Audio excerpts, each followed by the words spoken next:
Hello friends, welcome to ಸಂಸ್ಕೃತಿ creations YouTube channel.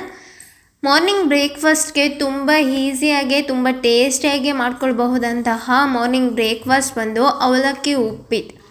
ಬನ್ನಿ ಆದರೆ ಅವಲಕ್ಕಿ ಉಪ್ಪಿಟ್ಟನ್ನ ಮಾಡ್ಕೊಳ್ಳೋದು ಹೇಗೆ ಅಂತ ನೋಡೋಣ.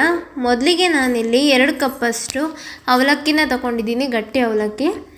ಹಾಗೆ ಅರ್ಧ ಸ್ಪೂನಷ್ಟು ಸಾಸಿವೆ, ಕಡಲೆಬೇಳೆ, ಕಡಲೆ ಬೀಜ, ಒಂದು ಮೀಡಿಯಮ್ ಸೈಜ್ದು ಈರುಳ್ಳಿ, 4ರಿಂದ 5 ಹಸಿಮೆಣಸಿನ್ಕಾಯಿ, 4 ಜಜ್ಜಿರೋ ಬೆಳ್ಳುಳ್ಳಿ, ಕರಿಬೇವಿನ ಎಲೆ, ಕೊತ್ತಂಬರಿ ಸೊಪ್ಪು, ಹಾಗೆ ಅರ್ಧ ಹೋಳಷ್ಟು ನಿಂಬೆಹಣ್ಣು ತೊಗೊಂಡಿದ್ದೀನಿ. ಮೊದಲಿಗೆ ನಾನಿಲ್ಲಿ ಅವಲಕ್ಕಿನ 1-2 ಸಲ ಚೆನ್ನಾಗಿ ನೀರಲ್ಲಿ ತೊಳಿತಾ ಇದ್ದೀನಿ. ಅವಲಕ್ಕಿ ಎಲ್ಲ ಚೆನ್ನಾಗಿ ತೊಳೆದ ಮೇಲೆ ಒಂದು ಜಾಲರಿ ಪಾತ್ರೆಗೆ ಅವಲಕ್ಕಿನೆಲ್ಲ ಹಾಕ್ತಾಯಿದ್ದೀನಿ. ಅವಲಕ್ಕಿನೆಲ್ಲ ಹಾಗೆ ಹರಡಿಸ್ಕೊತಾ ಇದ್ದೀನಿ, ನೀರೆಲ್ಲ ಸೋರಲೆ ಅನ್ನೋದಕ್ಕೋಸ್ಕರ. ಈ ರೀತಿ ಮಾಡಿ ಒಂದು 5ರಿಂದ 10 ನಿಮಿಷ ಅವಲಕ್ಕಿನೆಲ್ಲ ಹಾಗೆ ಬಿಡಿ, ಅವಲಕ್ಕಿ ನೆನೆಯೋದಕ್ಕೋಸ್ಕರ. 5 ನಿಮಿಷ ಆದಮೇಲೆ ಸ್ಟವ್ ಮೇಲೆ ಒಂದು ಪ್ಯಾನ್ನ ಇಟ್ಕೊಂಡು 3 ಸ್ಪೂನಷ್ಟು ಆಯಿಲ್ನ ಹಾಕ್ತಾಯಿದ್ದೀನಿ. ಆಯಿಲ್ ಬಿಸಿ ಆದಮೇಲೆ ಜಜ್ಜಿರೋ ಅಂಥ 4 ಎಸಳು ಬೆಳ್ಳುಳ್ಳಿ, ಹಾಗೆ ಕಡಲೆಬೇಳೆ, ಸಾಸಿವೆ, ಕಡಲೆ ಬೀಜ ಎಲ್ಲ ಹಾಕ್ಕೊಂಡು ಇದನ್ನೆಲ್ಲ ಫ್ರೈ ಮಾಡ್ಕೊತಾ ಇದ್ದೀನಿ. ಇದೆಲ್ಲ ಫ್ರೈ ಆದಮೇಲೆ 4 ಮೆಣಸಿನ್ಕಾಯಿ, ಹಾಗೆ ಒಂದು ಮೀಡಿಯಮ್ ಸೈಜ್ದು ಈರುಳ್ಳಿ, ಕರಿಬೇವಿನ ಎಲೆ ಹಾಕ್ಕೊಂಡು ಇದನ್ನು ಕೂಡ ಹಸಿ ವಾಸನೆ ಹೋಗೋವರೆಗೂ ಫ್ರೈ ಮಾಡ್ಕೊತಾ ಇದ್ದೀನಿ.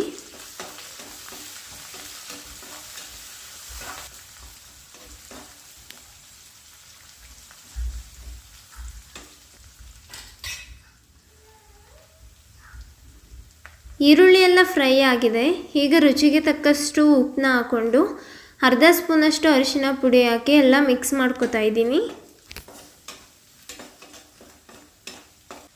ಈಗ ಲಾಸ್ಟಲ್ಲಿ ನಾವು ನೆನೆಸಿಟ್ಟಿರೋ ಅಂತಹ ಅವಲಕ್ಕಿನೆಲ್ಲ ಉದುದ್ರಾಗೆ ಎಲ್ಲನೂ ಸೇರಿಸ್ಕೊತಾ ಇದ್ದೀನಿ. ನೋಡಿ, ಈ ರೀತಿ ಎಲ್ಲನೂ ಸೇರಿಸ್ಕೊಂಡ್ಮೇಲೆ ಸ್ವಲ್ಪ ಕೊತ್ತಂಬರಿ ಸೊಪ್ಪು ಹಾಗೆ ನಿಂಬೆಹಣ್ಣಿನ ರಸನ ಹಾಕ್ಕೊಂಡು ಇದನ್ನೆಲ್ಲ ಮಿಕ್ಸ್ ಮಾಡ್ಕೊತಾ ಇದ್ದೀನಿ.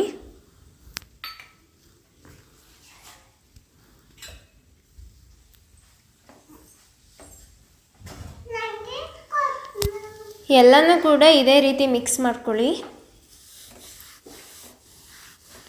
ಲೋ ಫ್ಲೇಮಲ್ಲಿ ಮಿಕ್ಸ್ ಮಾಡ್ಕೊಳ್ಳಿ, ಸ್ಟವ್ನ ಆಫ್ ಮಾಡಬೇಡಿ.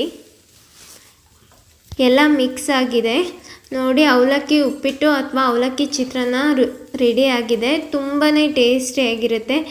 ಬೆಳಗಿನ ಗಡಿಬಿಡಿಗೆ ತುಂಬ ಬೇಗನೆ ಮಾಡ್ಕೊಳ್ಬೋದು, ಹಾಗೆ ತುಂಬಾ ರುಚಿಯಾಗಿರುತ್ತೆ. ವಿಡಿಯೋ ನಿಮಗೆ ಇಷ್ಟ ಆಗಿದೆ ಅಂತ ತಿಳ್ಕೊಂಡಿದ್ದೀನಿ. ವಿಡಿಯೋ ಇಷ್ಟ ಆಗಿದರೆ ದಯವಿಟ್ಟು ಲೈಕ್ ಮಾಡಿ, ಹಾಗೆ ಹೇಗಿದೆ ಅಂತ ಕಮೆಂಟ್ ಮಾಡಿ. ನಮ್ಮ ಚಾನಲ್ನ ಇನ್ನೂ ಸಬ್ಸ್ಕ್ರೈಬ್ ಮಾಡ್ಕೊಂಡಿಲ್ಲ ಅಂದರೆ ದಯವಿಟ್ಟು ಈಗಲೇ ಸಬ್ಸ್ಕ್ರೈಬ್ ಮಾಡಿಕೊಡಿ.